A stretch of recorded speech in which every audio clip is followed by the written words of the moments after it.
नमस्कार, प्रभा साक्षी के खास कार्यक्रम आज दी एक्सपर्ट में आप सभी का स्वागत है। हमारे इस खास प्रोग्राम में आज हम बात करेंगे हेयर फॉल के बारे में, जो हर एक दूसरे इंसान को देखने को मिल रही है। इस कॉमन प्रॉब्लम पर बात करने के लिए हमारे साथ मौजूद है डॉक्टर बनानी चौधरी, जो मुंबई के Jaslok hospital and research centre और sir H N. Reliance foundation hospital and research centre में कंसल्टेंट डर्मेटोलॉजिस्ट हैं।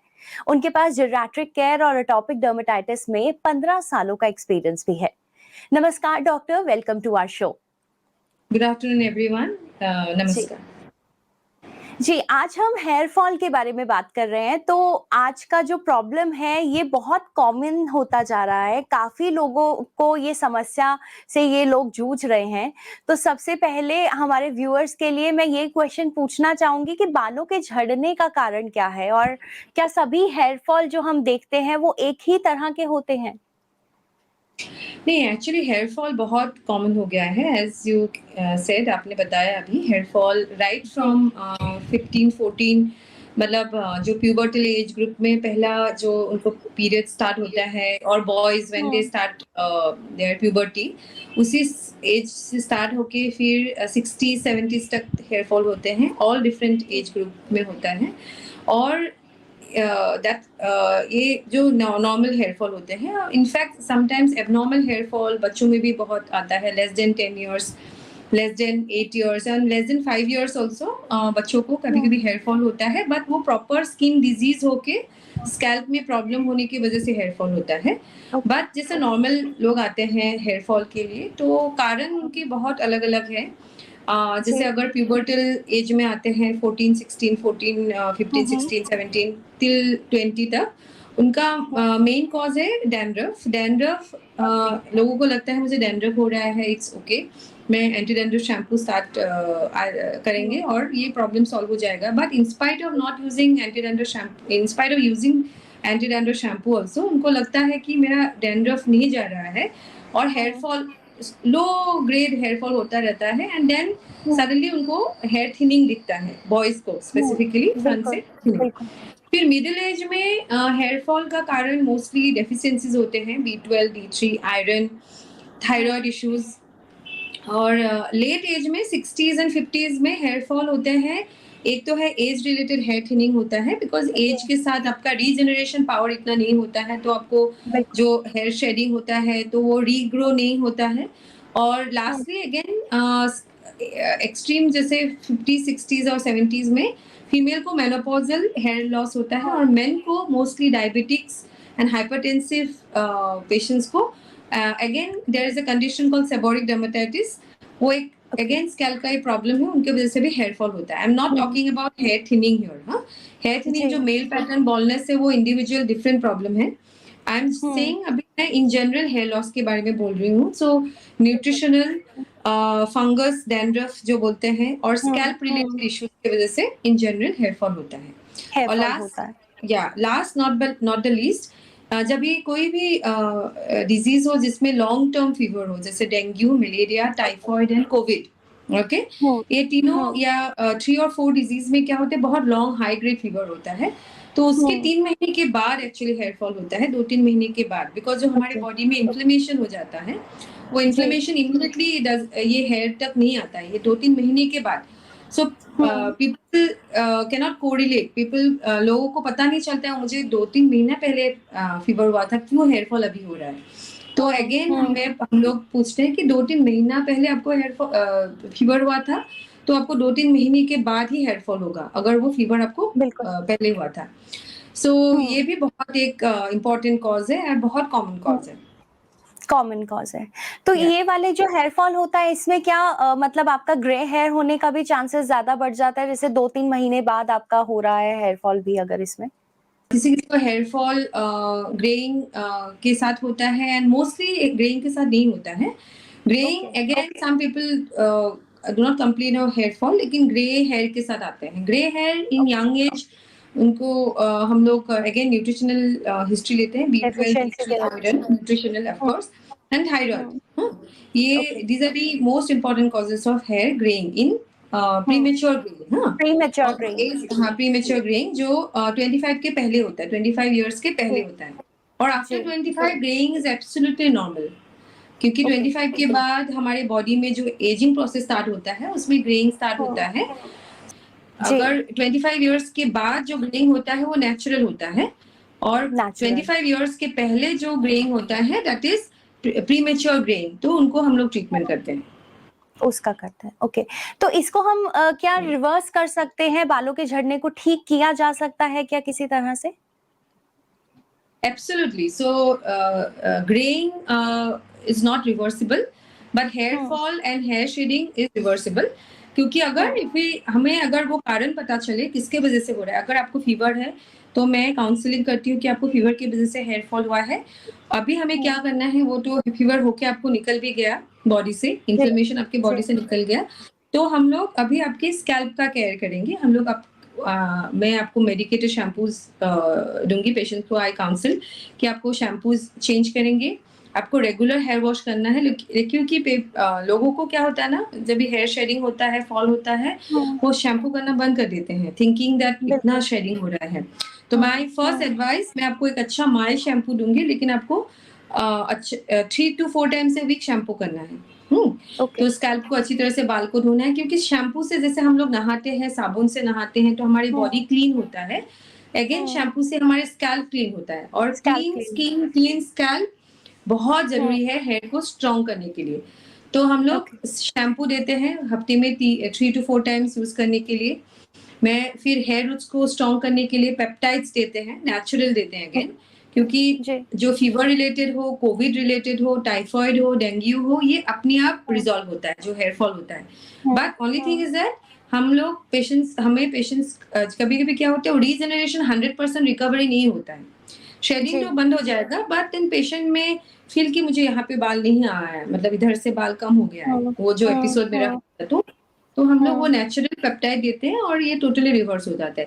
अगर डैंड्रफ का प्रॉब्लम है, तो अगर हम लोगों हम्म ने एक एंटी डैंड्रफ शैम्पू दिया तो उनका ये प्रॉब्लम सॉल्व हो जाएगा, हेयर फॉल भी कंट्रोल हो जाएगा। उनको पेप्टाइड या जी कोई सोल्यूशन देके कोई फायदा नहीं है। कोई अगर फायदा नहीं न्यूट्रिशनल है, सो फीवर वी स्पोक, फिर हम्म डैंड्रफ बोला, फिर हम लोगों ने बोला लास्ट अगर न्यूट्रिशनल डेफिशिएंसीज है तभी भी मैं एक हम्म माइल्ड शैम्पू दूंगी, उनको बोलूंगी 3 to 4 टाइम्स आपको हफ्ते में बाल धोना है। हेयर और स्किन स्कैल्प को क्लीन रखिए, और B12, D3, आयरन, ये तीनों सप्लीमेंट्स देते हैं 2-3 महीना, because okay hair fall control हो जाएगा, बट वो मेंटेन भी हम्म रखना होता है। तो एनी विटामिन आप लेंगे, आप हम्म 2-3 महीना लेंगे, फिर 2-3 महीना ब्रेक रखेंगे, तो क्या हम्म होता है आपके बॉडी में वो विटामिन स्टोर हो जाता है। हम्म तो अगर विटामिन बॉडी में स्टोर हो गया तो 3 महीना आपको लेने की जरूरत नहीं है।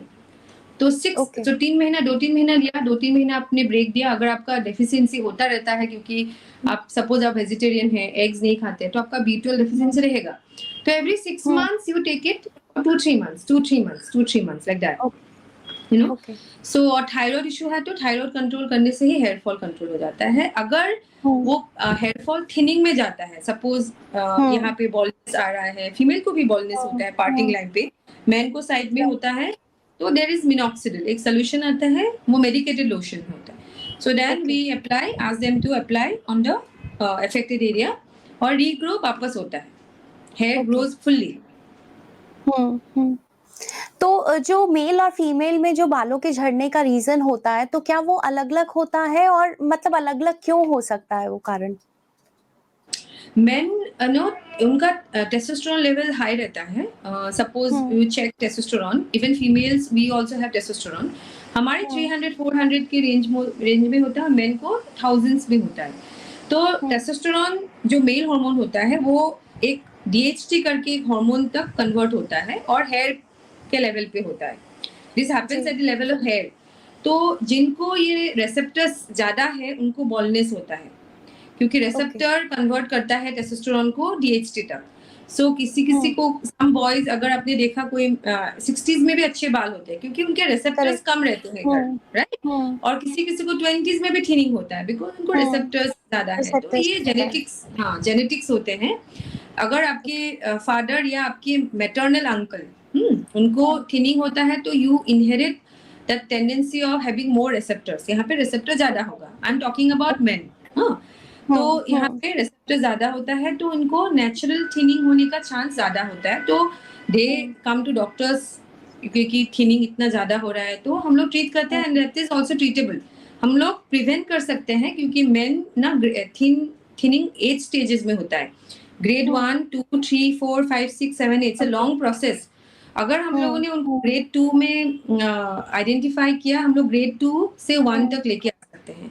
अगर हम लोगों ने ग्रेड 4 पे डिटेक्ट किया, मैं फिर भी ग्रेड 1 तक कर सकती हूँ, मतलब you can improve him to grade 1।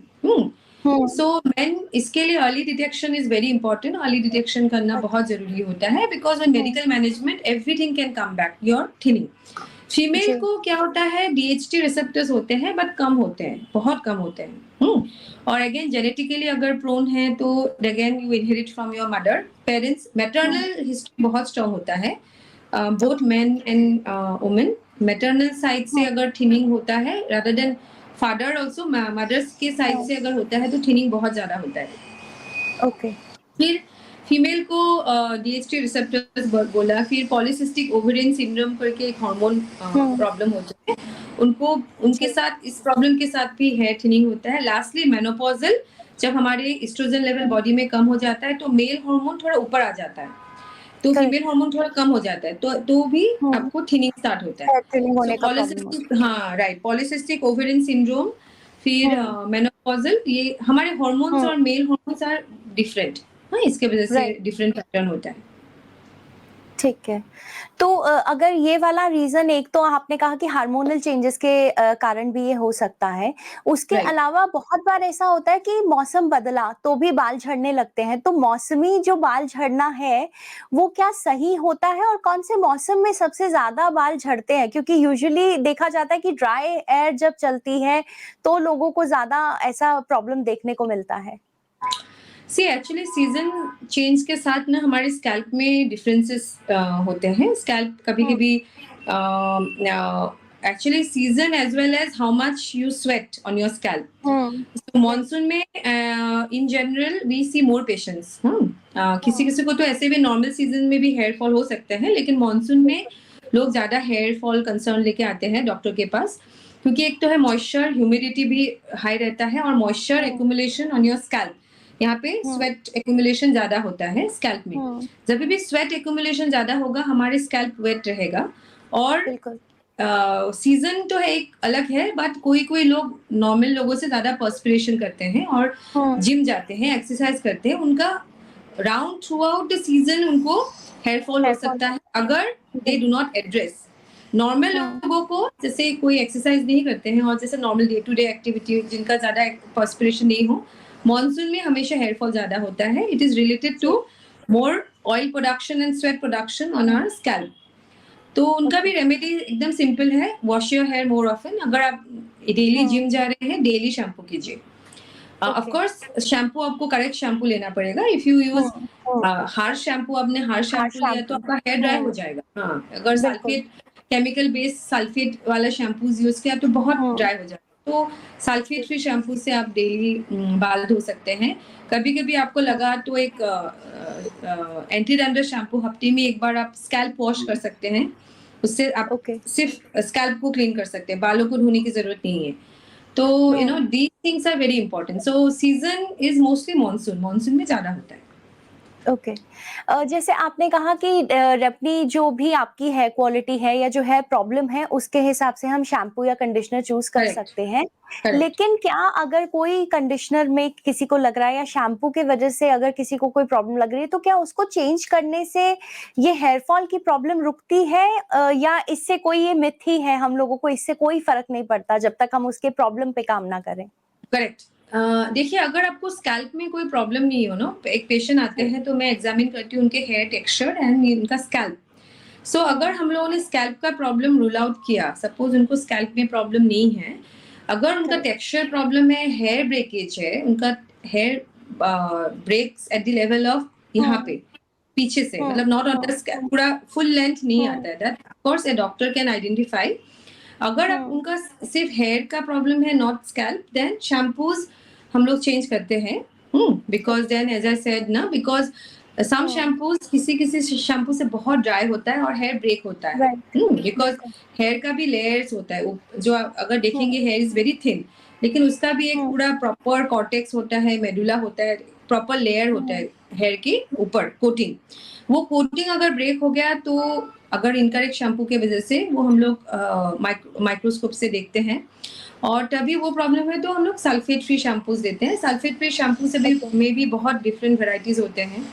Okay, but if your problem is scalp, अगर आपका स्कैल्प का प्रॉब्लम हो तो वो ओरिजिनल स्कैल्प का ट्रीटमेंट करने से ही आपका प्रॉब्लम सॉल्व होगा। जितना भी आपने शैम्पू चेंज किया, क्योंकि उससे शैम्पू कोई फर्क नहीं पड़ेगा। कोई फर्क नहीं आएगा।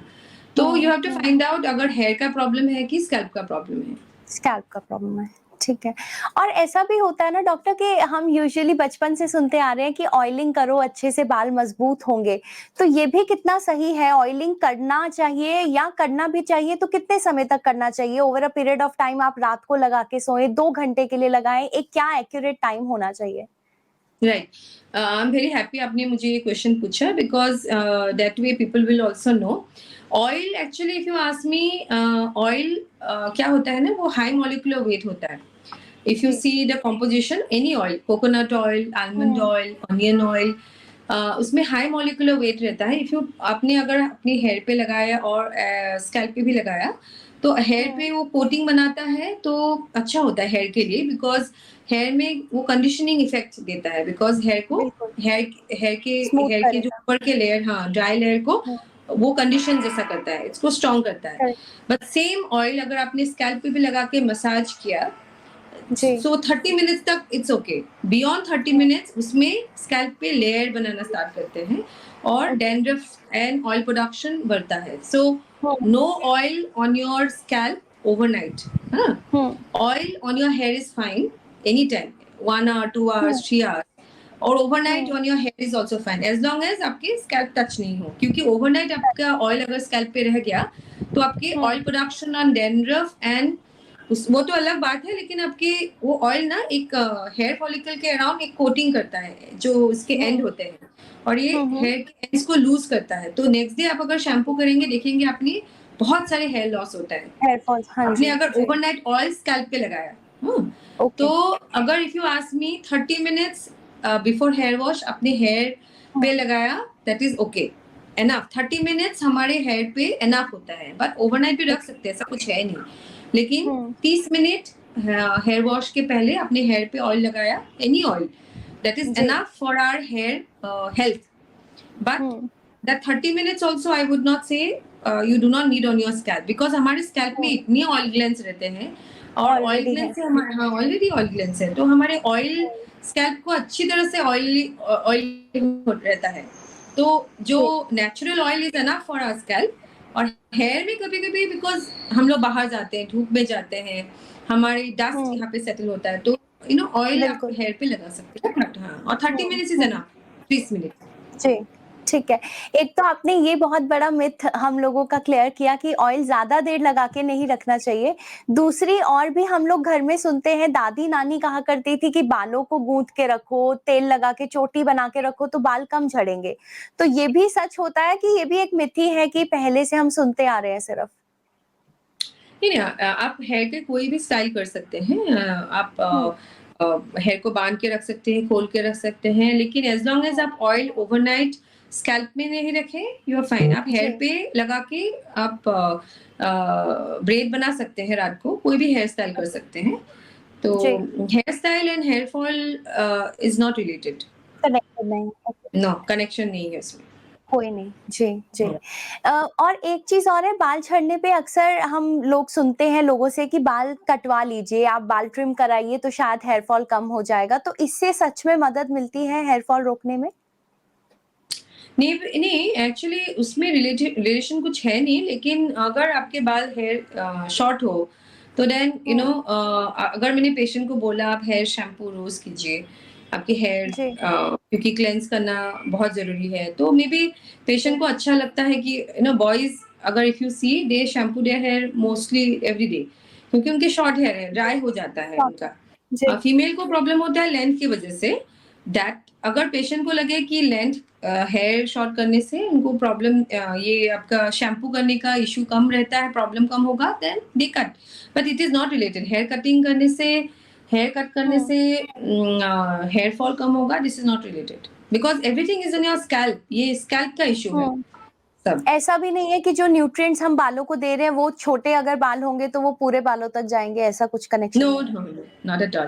क्योंकि हमारे जो लेंथ के ऊपर रूट्स का रिलेशन नहीं है, क्योंकि आपके हुँ। जो ब्लड सप्लाई और न्यूट्रिएंट्स आपके पूरे रूट्स को मिलेगा। स्कैल्प के जो 2-3 मिलीमीटर बिलो रूट्स होते हैं, उधर ही हुँ, मिलेगा और लेंथ ओके, तक आने का उसका जब सिर्फ स्कैल्प के लेवल तक आता है। जो बाकी हेयर करेक्ट, है, वो आपके हुँ, रूट से जो आता है स्कैल्प के लेवल तक, उधर स्टॉप हो जाता है। तो ओके, आइदर लॉन्ग हेयर हो, शॉर्ट हेयर हो, वो आपके कुछ कितनी बार फ़र्क ही आपने नहीं बाल वॉश किया, अच्छी तरह से कितने हुँ, शैम्पू करके अपने स्कैल्प को क्लीन रखा, हेयर को क्लीन रखा, उसके ऊपर डिपेंड होता है। लॉन्ग हेयर भी बहुत हेल्दी हो सकते हैं, जी, जी, शॉर्ट हेयर भी सेम हेल्दी हो सकते सेम हो हैं। विथ सकता है। नॉर्मल आपने जी, जो जो नॉर्मल डे टू डे खाना खाया, जो आप हुँ, अपने कार्बोहाइड्रेट, आपके प्रोटीन, आपके जो नॉर्मल फ्रूट्स, वेजिटेबल्स, हुँ, ड्राई हुँ। फ्रूट्स, जो लंबे हेयर को भी जितना नरिश करेगा, शॉर्ट हेयर को इक्वल होता है। जी, जी। एक बाल्डनेस की प्रॉब्लम बहुत ज़्यादा मर्दों में देखी जाती है, पुरुषों में गंजेपन की दिक्कत आमतौर पर हम लोग देखते हैं। तो ये रिस्क महिलाओं में भी उतना ही होता है या फिर कुछ ऐसा है कि फीमेल्स इतना रिस्क नहीं होती उनको हेयर फॉल का या फिर बाल्डनेस का? तो क्या किया जाए ऐसे के लिए कि जो उनका वो गंजापन है वो रुक सके? फीमेल्स को मैंने आपको बताया कि वो रिसेप्टर्स हमारे फीमेल स्कैल्प में कम रहता है कंपेयर टू जी, बिकॉज़ रिसेप्टर जो टेस्टोस्टेरोन हमारे बॉडी में कम रहता है कंपेयर टू जी। मेल। तो उनको थिनिंग बहुत उनके ग्रेड्स जैसे मैंने बोला ग्रेड 1 टू 8 हुँ, उनके ग्रेड के हिसाब से थिनिंग होता रहता है। फीमेल्स को बिकॉज़ रिसेप्टर्स कम है, हेयर फॉल भी होना इतना थिनिंग नहीं होता है हुँ, बिकॉज़ हमारे रिसेप्टर्स थिनिंग मतलब जहाँ पे कम। पीछे जाना हुँ, या हुँ, पार्टिंग हुँ। लाइन दिखना।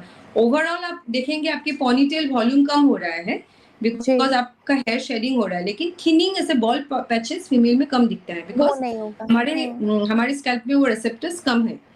बट जी। यस उनके फीमेल्स को और इश्यूज होते हैं पॉलिसिस्टिक ओवेरियन सिंड्रोम जो हुँ, मेल को नहीं होता है, फिर हुँ, मेनोपॉजल सिम्टम्स। जी, सो जी। ओवरऑल थिनिंग का टेंडेंसी हमारे 3 स्टेज में बंद हो जाता है, ग्रेड 1, 2, 3। हुँ, थोड़ा पार्टिंग ओके। लाइन कम हुआ, फिर उसके बाद थोड़ा साइड में स्प्रेड हुआ और थोड़ा साइड में। तो यहाँ पे ही हमारा लिमिटेड रहता है, ग्रेड 1 टू 3। हुँ, मेन को 1 टू 8 स्टेज में होता 8 है। तक, हाँ, ओके। तो thinning chances in female is very less. Hmm, but बहुत है लेकिन patients out of 10 patients per month 5 hmm, patients thinning तो है ही। जी, नॉर्मल जी, 5 पेशेंट्स जो नॉर्मल हेयर फॉल है, लेकिन आउट ऑफ 10 5 पेशेंट्स को थिनिंग थोड़ा होता ही है। बट हुँ, उनको हुँ, क्या हुँ, होता है वो देर से भी आते हैं। वो थोड़ा बिल्कुल। 6 मंथ्स के बाद या 1 साल के बाद आते हैं, तो थोड़ा एडवांस होके हुँ, आते हैं। तो जी, वो एडवांस केस में आता है, लेकिन मेन को क्या होता है वो उनको थिनिंग ऑलरेडी एक स्टेज में ही दिखता है। तो before they go hmm, to 8 ना, तो वो एक स्टेज 1 और 2 में आ जाते हैं। Because hmm, hmm, they do not wait because उनका थिनिंग बहुत एविडेंट रहता है। फीमेल को बिल्कुल। कभी भी पता भी नहीं चलता है कि वो मुझे थिनिंग हो रहा है, हुँ, मुझे लग रहा है कि हुँ, ओवरऑल मेरा पहले से कम हो रहा है। तो मेन का जी, क्या होता है बहुत स्पेसिफिक पैटर्न पीछे से इधर बाल गए, हुँ, सेंटर से हुँ, गए, हुँ, पीछे इधर से भी जाते हैं, तो वो लोग जल्दी आ जाते जी, हैं डॉक्टर को दिखाने। करेक्ट। जी, और मैम हमारा जो हेयर फॉल है वो डायरेक्टली हमारी डाइट से रिलेटेड होता है, तो इसको रोकने के लिए या फिर हम डाइट और लाइफ़स्टाइल दोनों के चेंजेस करेंगे तो हमारा हेयर फॉल कंट्रोल किया जा सकता है? न्यूट्रिशनल कॉजेज़ जो होते हैं हेयर शेडिंग में, उधर डायरेक्टली अब अगर आप B12, D3, आयरन, कैल्शियम उसको रखें जी, मेंटेन, तो आपकी हेयर फॉल कंट्रोल हो जाता है। हुँ? जी। तो न्यूट्रिशनल कॉजेज़ में डाइट इज़ रिलेटेड, लेकिन बाकी कॉजेज़ जो मैंने आपको बताया थायरॉइड हो या हुँ, हुँ। पोस्ट उसमें लाइफ़स्टाइल मेनोपॉज़ल हो, चेंजेस हाँ, ज़रूरी उसमें होंगे। Diet is not related at all. हुँ, लेकिन हुँ। हेल्दी डाइट इज़ ऑलवेज़ जो मैंने आपको मेडिसिन पेशेंट को मेडिसिन देते हैं, हेल्दी डाइट हमेशा एक उसको बूस्ट अप करता है। जी, अगर मैंने एक टैबलेट दिया है हेयर थिनिंग का, तो अगर आपकी डाइट हेल्दी हो और योर लाइफ़स्टाइल इज़ गुड ना, ये हुँ, आपका रिकवरी डेफिनिटली फास्ट होगा कंपेयर्ड टू बिल्कुल। ओबेस पर्सन और सेडेंटरी लाइफ़स्टाइल, क्योंकि metabolism it all depends on our metabolism. Hmm, if your hmm. Metabolism is good ना, मैंने जो मेडिसिन आपको दिया है, वो आपको जल्दी डेफिनिटली ठीक करेगा। ज़्यादा इफ़ेक्टिव रहेगा। या जी, जी। अगर और एक न्यूट्रिशनल तरफ कॉज़ है तो या हुँ, न्यूट्रिशनल कॉज़ हो तो आपको डाइट आपको देखना पड़ेगा। जी, जी। और एक तरह का और ट्रेंड सोशल मीडिया पे आजकल देखने को मिल रहा है कि अगर हेयर फॉल हो रहा हो तो आप सिल्क पिलो कवर का यूज करें। तो ये ट्रेंड सही है किसी लेवल तक या फिर सिर्फ मिथ है ये ट्रेंड? ये मिथ है, टोटली मिथ है। दिस इज नॉट जी, रिलेटेड। बिल्कुल कुछ रिलेटेड नहीं है।